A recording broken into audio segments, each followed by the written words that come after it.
This is Ambition Today. Today we are joined by Mitch Wainer. He's the Chief Marketing Officer at Clubhouse, a project management platform that provides the perfect balance of simplicity and structure so software teams can be happier, less stressed, and can more easily collaborate. This is Ambition Today. These are the entrepreneurs, creators, investors, and builders who ambitiously change to the world. Explore the hardships and heroisms of everyday life while we reveal the key moments to leave behind a lasting legacy. This is Ambition Today with Kevin Siskar. What's up, world? I am Kevin Siskar, and you are listening to Ambition Today. Make sure you subscribe to the pod in your favorite podcast app. We're on Apple Podcasts, Spotify, Google Play, SoundCloud, Stitcher, Breaker, or even our own website, siskar.co. So whatever app you use, don't miss the latest episode. You can also join the podcast back channel, the Ambition Today A-List. For as little as $3, you can get exclusive bonus clips and more from Ambition Today guests, such as the single greatest piece of advice our guest has ever received. So many great founders are already members, and you can join at siskar.co/A-List. In case you missed it, last episode we talked to Brian Paslich. He's the founder of Foundational, a consumer mindset-driven platform for financial health and well-being. But today, I'm really excited. We're joined by Mitch Wainer. He's the Chief Marketing Officer at Clubhouse, a project management platform that provides the perfect balance of simplicity and structure so software teams can be happier. He's also a co-founder of DigitalOcean. Mitch, welcome to Ambition Today. Thanks for having me, Kevin. Well, we are here. We're back at Workbench on 5th Ave. And for those of you that are longtime listeners, we interviewed my good friend Eric Duffy here. He's the founder and CEO of PathGather for actually episode 6. I was still getting good at podcasting, and go listen to it if you dare. But just a few weeks ago, PathGather was actually acquired by Degree. So Mitch, quickly set the scene for the audience listening. What is Workbench? Where are we in New York?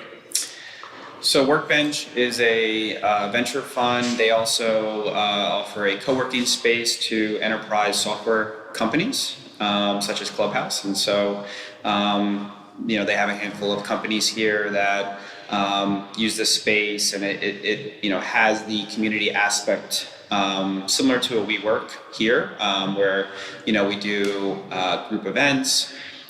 Today, actually, we have a family day where we're bringing in our wives and Nice. children and significant others to come to Workbench to gather and enjoy some peanut butter jelly sandwiches. So, Nice. it's pretty cool. That's awesome. I love the community aspect. So let's just jump right into it. Where are you from? So, born and raised in Hop Hog, New York, Long Island, and went to school in Boston. Graduated from Northeastern University, and then left and then worked in Manhattan after school. Great. So, growing up in Long Island, how early were you drawn to entrepreneurship? Were there any early influences? Yeah, so early influence of mine was definitely my grandmother. She was very focused on saving and investing in the stock market, and also when she used to go visit her sister in upstate New York on her farm, she used to find 4-leaf clovers and laminate them and give them to me. And so I basically, at 5 years old, started my first entrepreneurial venture of selling 4-leaf clovers to my other classmates at school. Was your grandma cool with you selling these gifts that she was giving you? She was totally fine with it. I mean, I was selling for $5-10 each. So nice. That experience just kind of taught me about transacting, selling, and everything else at a very young age, and it kind of drew me. I think entrepreneurial. The entrepreneurial DNA is kind of instilled in you. You kind of have to feel it. Yeah. And at that point, I definitely felt the passion of, creating value or selling something and making a profit. So that was my first experience. Nice. So then you went to Northeastern University. You dual majored in marketing and entrepreneurship. So, as someone who's been through building a high growth tech company, and we're going to talk about DigitalOcean more in a little bit, but did an entrepreneurship degree prepare you for that, or is there no substitute for building a company, right? Like, if you were to talk to a younger person, which advice would you put them on? And what was the experience for you at Northeastern? No, that's good. That's a good question. So, if you fast forward from my four-leaf clover story to when I was now in high school, the internet was still pretty new, and eBay was becoming more and more popular. So, basically, my friend was selling on eBay at the time, and he was making $800, $900 a week, selling wholesale products and informational CDs and whatnot. And so I basically... It's pretty good. That's like $4K a month for high school. Oh, it's huge. Yeah, and he bought himself a Camaro or a Mustang.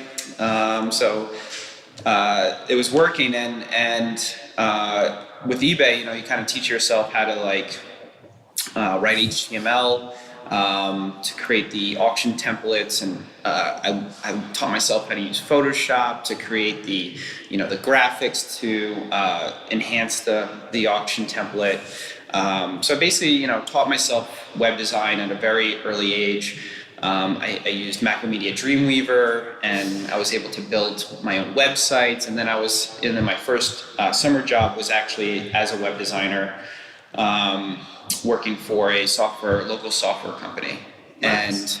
And just before college, I kind of just taught myself everything related to building an internet business. And I spent a lot of time and sacrificed also a lot of time with my friends of staying home, kind of staying up late and teaching myself how to code, how to design, and how to navigate the world of the internet. And then by the time I got to school, I dual majored in entrepreneurship and marketing. Unfortunately,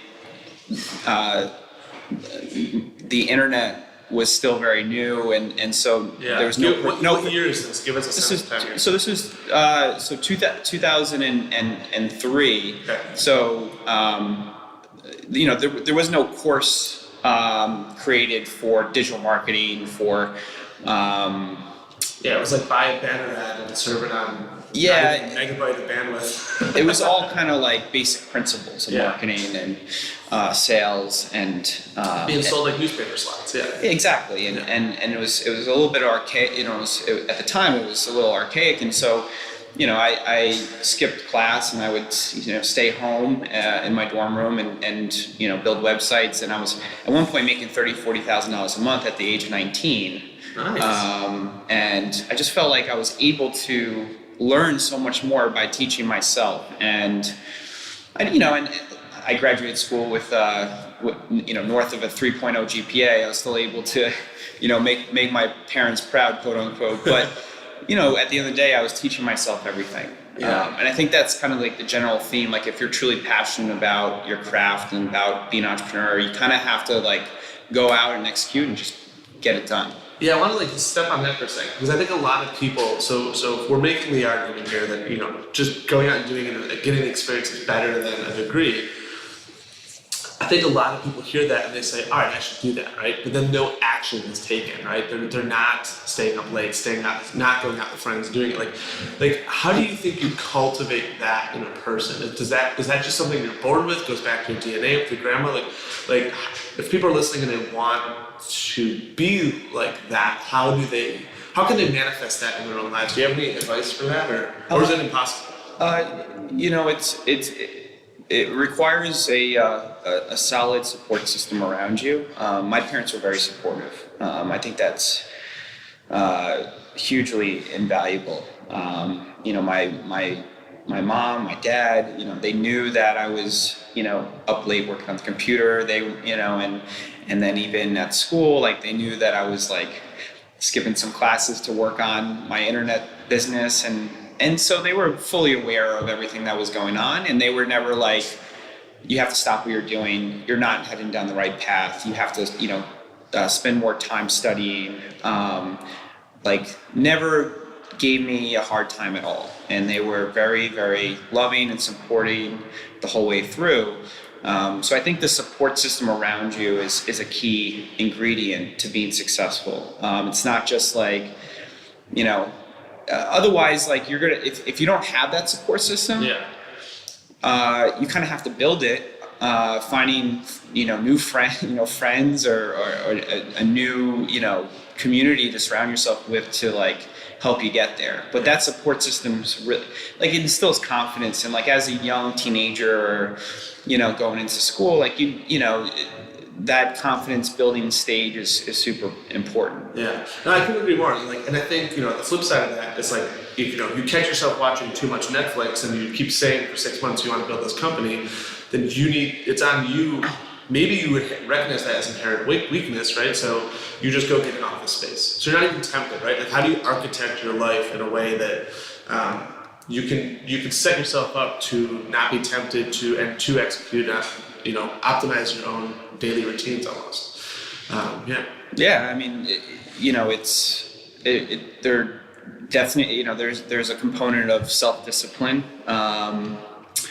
But it's if you're super passionate about something, like you're gonna want to spend the time and you're gonna hone in, and you're not gonna really focus. You're gonna have your blinders on. You're not gonna really focus on, the party or the event that you're gonna miss, or you just don't care. You just don't care. Like the only thing when you're super passionate, the only thing you care about is that one thing that you're building or creating. And so, it kind of just gives you laser tunnel vision. When you find that passion, everything just kind of clicks. Yeah. And the self-discipline aspect gets really easy. Yeah, no, I love that. So after college, anything else prior to college?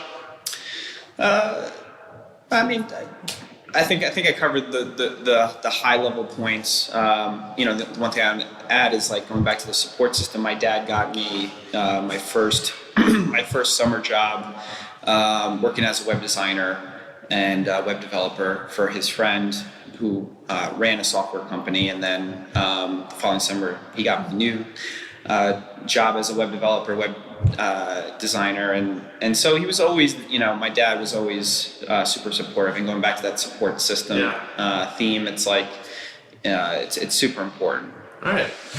So after college, you did digital marketing and branding for Thunder Factory, right? I love that name. Sounds powerful. Yeah, it does sound powerful. So how did marketing then compare to marketing now? What was your experience there? What did you do? So I was this young hotshot coming out of school, knowing a lot about the new world of digital marketing, and so I started working at this integrated marketing firm based in SF. I was working from New York at the time, and it was a small boutique agency working closely with Fortune 100 companies like TD Ameritrade and McKesson. And so I was, at the time, 22, 23, in these large boardrooms meeting with top executives that, have been working for the past 20, 25 years. And, here's this like 22, 23-year-old telling the room like, hey, the future of word of mouth is on Facebook and on Twitter and on social media sites. And they were like, looked at me totally cross-eyed. Like they couldn't understand how like these, personal social media networks were gonna like impact business. And they were just kind of completely blind to it. And so like I was definitely ahead of trends coming out of school because I was so involved and integrated with the new world of digital marketing and the internet. And so at this marketing firm, it was great because I was exposed to things beyond digital marketing, and I learned a lot about branding and positioning and storytelling, and how to uniquely position a business in a saturated market. And I think that experience really helped me grow DigitalOcean, which we'll get to a little bit later, and now Clubhouse, which we'll get to a little bit later. And then you layer on that, that millennial mindset that no one else is seeing. And I've been in ad tech myself, and it's a dinosaur of an industry. It is slow moving, and Netflix could have 70% market share, and they'd be like, I wonder if we should maybe not do TV anymore, and we should switch advertising to digital. It's like, you should do that 7 years ago, but there's so much money just floating around that it doesn't matter for them yet. Yeah, it doesn't matter. And and so I was at this marketing firm for 5 years. I quickly, worked my way up to director level as a director of digital marketing and branding, and just became the kind of this full stack marketer where I was able to code, I was able to design, I was able to optimize a website for SEO, I was able to run paid campaigns through AdWords and different channels. I was able to, basically, and with branding, positioning, I also ran some PR efforts, and I became kind of this full stack marketer. Which is super rare. Right, and became the Swiss Army knife.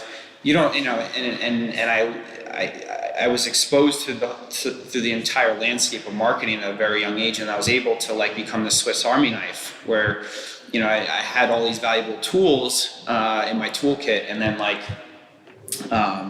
basically kind of hit a wall where I stopped learning and I stopped growing, and basically I was beginning to reach out to my network at the time, looking for a new opportunity, and I found this job posting on Craigslist for a head of marketing role at a hosting company based in Soho called Reality Check Network, and then I met these two brothers who interviewed me, and then at the time they showed me this prototype for what is now DigitalOcean, and nice. So I got super excited about the opportunity and joined them soon after. I love that you found it on Craigslist. It's funny. Super scratchy. It's a Business Insider article now, so you could actually Google it and find the story online. So what is DigitalOcean for those listening? Just give us a little background. So DigitalOcean is a cloud platform for developers and their teams. And so when we started DigitalOcean, we saw that there was this major gap in the industry in the cloud hosting space, where there was a lot of tools and options and a lot of complexity. And so there was a ton of friction for developers to get their app online, to spin up a server, to deploy their application. There was no really easy, intuitive way to do that. And so we found this niche opportunity to build a really simple and powerful cloud platform for developers to spin up a server, virtual machine, and get their app running online. And so that was kind of the initial, conception for DigitalOcean. And with the bigger players, they were focusing on the enterprise businesses, and they were totally neglecting the individual developers. And not building for the end user experience, and that's really where DigitalOcean differentiates. DigitalOcean is focused on the end user, the developer. Yeah. Well, so it's funny because I want to take a step back actually to between Thunder Factory and DigitalOcean, because back up in Buffalo before I didn't come down to New York City, I remember listening to This Week in Startups. Up in Buffalo, and a guy called in, and it was basically like, I don't know what to do with my life, what should I do, to Jason Calacanis. And then you were recently mentioning FI New York, and somehow we connected the dots that DigitalOcean guy was you, or I don't even remember if you said DigitalOcean, because you probably, I don't know why this stood out to me, but it did. Maybe I was at a similar point in my life, and Jason's advice hit me as home as well, but I bring up this story to kind of show the others that the journey is possible, and this clip is out there. So, what advice would you have to, I guess talk us through that moment, right? Like what you could have went many directions, but you decided to found a company, to answer that Craigslist ad, not go get a job. What were you thinking? Why was that the path you chose? So going back to the point earlier where I was lost and I was I felt like I hit this wall. I was just reaching out to people that had been there and done that, and that had a ton of experience and successful entrepreneurs and investors, and so I cold emailed Jason and asked him for advice and help, and I quickly responded and introed me to his podcast coordinator, and he invited me on the show as a guest for what he calls his Ask Jason segment. Yeah. And so I forget, I think I was 26 at the time. Yeah. And I dialed in from my couch in the city on Skype, and I asked him, and Dan Martell was on the show as well. He was the founder of Flowtown and Clarity later on. Both he sold both companies. So he's like this he's a very successful entrepreneur, serial entrepreneur based in Canada. And he so both him and Jason gave me some advice on the show when I told him kind of my story about how I was this web developer turned marketer, and Jason basically told me like, if you're not learning, you're not growing. Yeah. You don't have any equity. Great advice. And you don't have any equity in the company that you're building, which I didn't at the time. Basically all signs point to the fact that you're done, and you need to be, you need to be pushing yourself, and you need to join a wolf pack of hungry wolves that are gonna want to go out and hunt and hustle and grind, and so he's he basically told me you need to join a YC, Y Combinator accelerator, join a Techstars, and find a group of individuals and go out and become a co-founder of a company where you can earn a few points, and so what was funny is I took his advice word for word, and actually I did it. Yeah. And the crazy thing is DigitalOcean at the time was just getting started. We applied to Techstars, we got in, everything was super serendipitous, and kind of all the stars aligned at the right time, and I went through the whole Techstars experience. I slept on a couch for 3 months out in Boulder, Colorado. We didn't even get into the New York City program. We got denied, and then we applied again for Boulder. We got into the summer program, and I was dating my girlfriend at the time, who's now my wife, and told her, hey, I'm gonna leave for a few months and go sleep on a couch in Boulder. And she said, oh, that sounds great. And also was very super supportive, going back to the support system. Yeah. The importance of having a support system. My wife's been,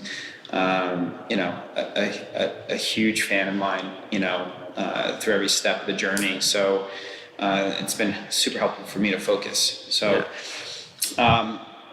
Jason basically kind of gave me this blueprint, and I, followed it to a T, and got it done. And after... It's amazing what happens when you actually execute on good advice. Yeah, exactly. It was great advice. And it's funny because after DigitalOcean raised our Series A from Andreessen Horowitz, we raised $37 million. I sent him another email to thank him, and then he invited me back on the show, where it came full circle, and we popped up on the TV in the room, the video of me on the Ask Jason segment asking for advice, and so it's just it feels it's definitely an out-of-body experience. It's as an entrepreneur has built a successful business, it doesn't feel real. It feels like you ask yourself, you wake up and you're like, how did this happen to me? It's really shocking. Yeah, well, that's his life, right? Nothing happens overnight. So if nothing is shocking. It's just this slow transition of thousands, millions of decisions you've made along the way. Yeah. Awesome. Well, we're going to take a quick break. We're here with Mitch Wainer. We're going to keep talking about DigitalOcean, how they grew, how they ended up raising over $300 million, and we'll be right back with more. This is Ambition Today. I hope you're enjoying this episode of Ambition Today. If you are, please leave us a review in whatever app you are listening in. We really appreciate it. If you don't know how to do that, you can visit siskar.co/review, and I'll show you the 3 quick steps. Ambition Today is happy to partner with Rivly. We all know that being a founder is time-consuming. It's an intense ride. We've all had the feeling that we just need a few more hours in the day to get done what we need to do, and Rivly is here to help. Rivly works with the best virtual assistants across the country. They're humans, not some AI. They can help with email triage, scheduling, assisting with projects, really anything that you need help with tackling. I personally use Rivly, and I've loved working with them, and they're offering a 10% discount to the listeners of Ambition Today. So you can visit rivly.com/Skillshare to get started today. Make sure you mention that Kevin sent you. And Founder Institute, the world's premier launch stage startup accelerator. The Founder Institute has now graduated almost 3,000 technology companies over almost 10 years across 6 continents, and we've learned a lot from doing that. And we've used that data to compile the best personality traits of successful founders. Things like fluid intelligence, openness, conscientiousness, and more. And if you want to know if you have that entrepreneurial DNA, you can find out by taking our personality test at fi.co/join/ambition today. Take the test and find out. And now back to this incredible episode of Ambition Today. Visit Ambition Today online at siskar.co and follow the show on social media at Ambition Today. Welcome back. We are here with Mitch Wainer, and we are talking about DigitalOcean. So Mitch, where is DigitalOcean today? I know they've raised a few $100 million. Where are they? So DigitalOcean is roughly around 450 people, employees at the business. We just brought on a new CEO, Mark Templeton, who was the former CEO of Citrix. He scaled their business from 15 million to 3 billion in revenue, brought them public. And so comes with a ton of experience building and scaling technology companies into the thousands in terms of headcount, and so it has a ton of operational experience there, which is what DigitalOcean needs to make it to the next level. And DigitalOcean has 1 million plus developer accounts, north of 200 million in annual run rate, and they just have an enormous community, developer community on their platform, and so there's just a ton of potential there, and the platform is continuously improving, getting more robust, shipping new features almost every month, like Kubernetes. And so the platform's evolving and becoming a serious competitor in the cloud computing space. So I think the long-term game, and DigitalOcean will win as long as they continue to focus on the customer, the developer, and focusing on simplicity. Before I left, we came up with this tagline that's on the homepage of DigitalOcean.com now, called "Simplicity at Scale," which speaks to the product strategy and vision of maintaining simplicity. Which is really hard. Making anything simple is really, really, really hard. Especially when you not only have software to configure and build, but you also have hardware to configure and build. And so, there's a dual layer of complexity to navigate and to distill into something that is really simple and easy to use. And so that's where the magic's made. Yeah. So now you're working at Clubhouse Software. Tell us a little bit about what that is and where you guys are going with that. And how has it been going from, starting a company, growing it to 450 employees, and then coming back to, I guess, early stage startup land? Yeah, we have about 25 employees now. So there's definitely an adjustment period for me, going from a 400 plus person business to now a 25 person startup, young, scrappy, agile startup. And so it brings back a lot of good memories for me. The exciting part is I get to learn from my mistakes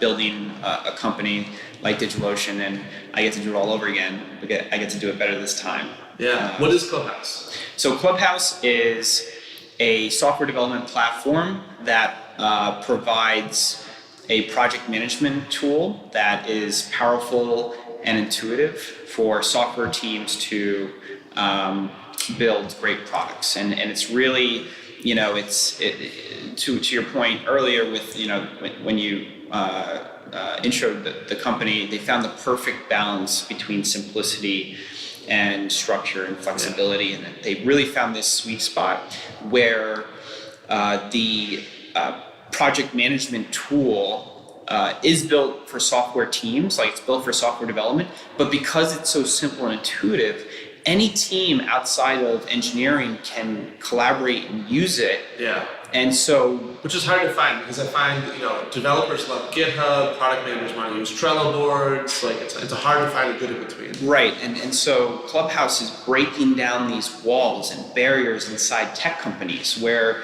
engineering teams are being siloed because they're using complex project management tools. And everyone else acts like they're speaking a different language. Exactly, and everyone outside the engineering org is afraid to use it, and so it doesn't get used, and as a result, there's a lack of visibility, there's a lack of transparency, a lack of collaboration. And so Clubhouse is breaking down these walls and barriers where outside teams can now collaborate and interface with the software development group. And it's just creating a healthier culture internally, a healthier work environment. And like that's like the ultimate like goal for Clubhouse is to bring joy to the workplace and to build the most efficient tool for teams to collaborate. And so, similar to Slack, where Slack was born out of dev culture. Right. Slack is basically IRC just reskin, and so you have channels with GIFs, exactly.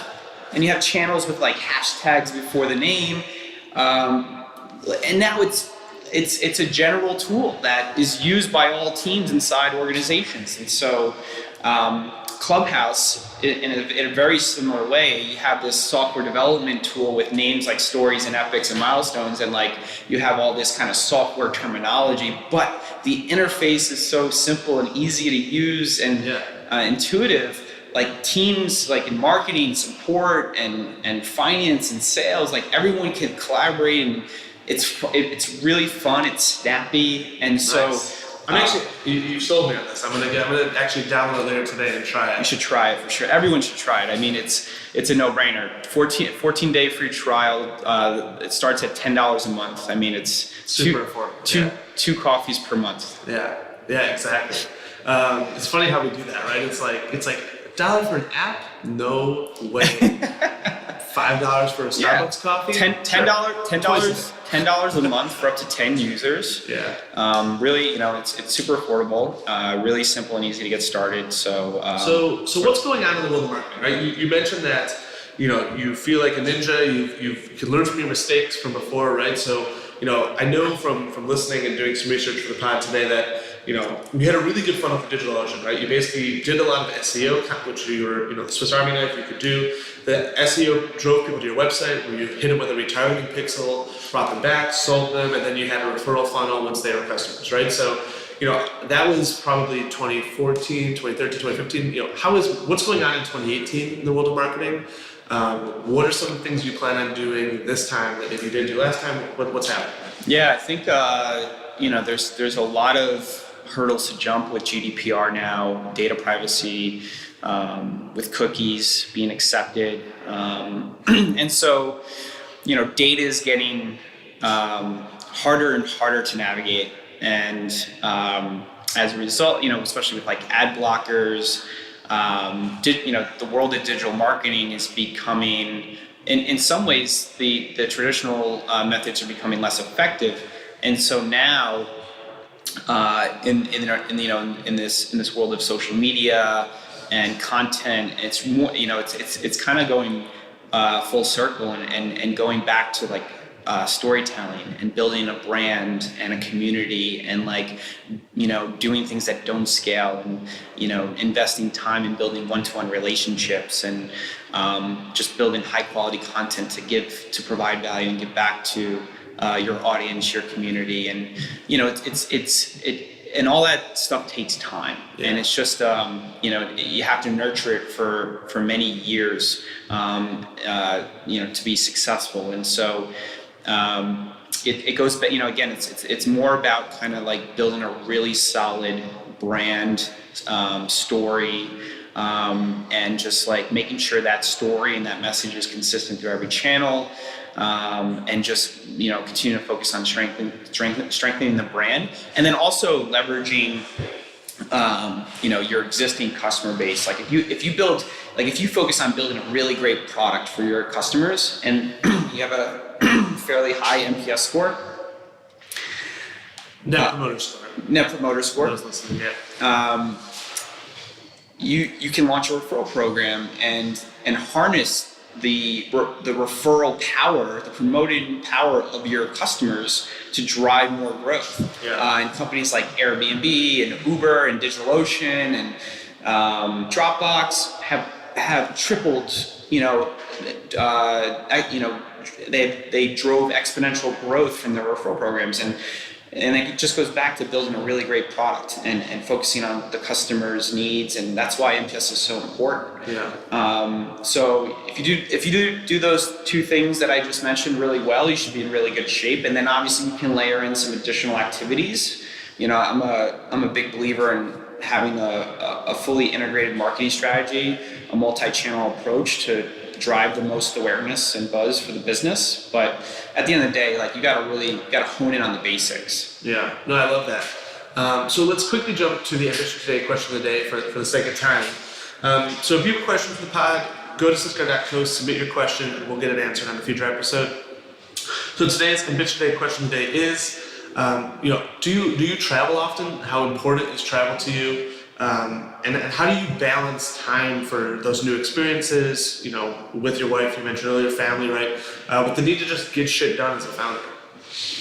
Yeah, so you know, one of the reasons why I joined Clubhouse was, you know, everyone here has a family pretty much. Like we're all, you know, in our 30s, early 40s, and so we, you know, we have an appreciation for spending time with your family, and it's really good culture, and it's definitely a family first culture in many ways. And you know, to me, family is always number one, and health and business is a far third or second. And so when it comes to like traveling and spending time with the family, you know, I always make sure like we're taking trips, we're going on vacation. We just went to Japan for a week without our 10-month-old son. My parents watched him for 8 days. Congrats on the new one. Thanks. And yeah, and so you know, my wife was a little bit of a mess, you know, like she was a little distracted with you know, being away from you know, halfway around the world. Yeah. from our son. But we had a great time, and you know, it's good. And, you know, it's just really good to you know, balance family time, and you know, there's always this kind of like this term in the industry, work-life balance, and you know, I think that's the wrong term to use to describe what matters. And I think, you know, maybe it's family work-life balance, like, you know, and as an entrepreneur, like there's definitely a sacrifice that you put in when you build and grow a business from the ground up, and there is trade-offs with family time, but I try to minimize it as much as I can, because it's really, you know, to me, it's all about family. Yeah, for sure. I mean, when you have a job, I think it's easy to say, I'm in at 9, I'm out at 5, right? And the rest is family lifetime, right? But with entrepreneurship, you're always on and off, right? So I think you're right. It's all about architecting. It's a lifestyle. It's not a job. You are creating an entire weekly routine lifestyle around all of it. And that, you know, your health. You mentioned health. So how do you do that? So this was great. If you're listening, don't forget to join the A-List back channel. We are about to jump over there, and you can hear the single greatest piece of advice Mitch has ever received. The price is super founder-friendly, starting at only $3. You can visit siskar.co/A-List to join today. And as always, the show notes, which include everything in this episode, links to everything we talked about, are up on the website. Mitch, thanks for coming today. Where can people go find out more about you? Anything they should be checking out? If you want to go contact me or get in touch, you can email me directly at mitch@clubhouse.io. Bold move. I love it. Awesome. Thank you again for coming on. Stay curious, everyone, and we will see you on the next episode of Ambition Today. Thanks for listening to Ambition Today. Be sure to visit Siskar.co to get all the information from this episode and more great content. Until next time, stay curious, everyone.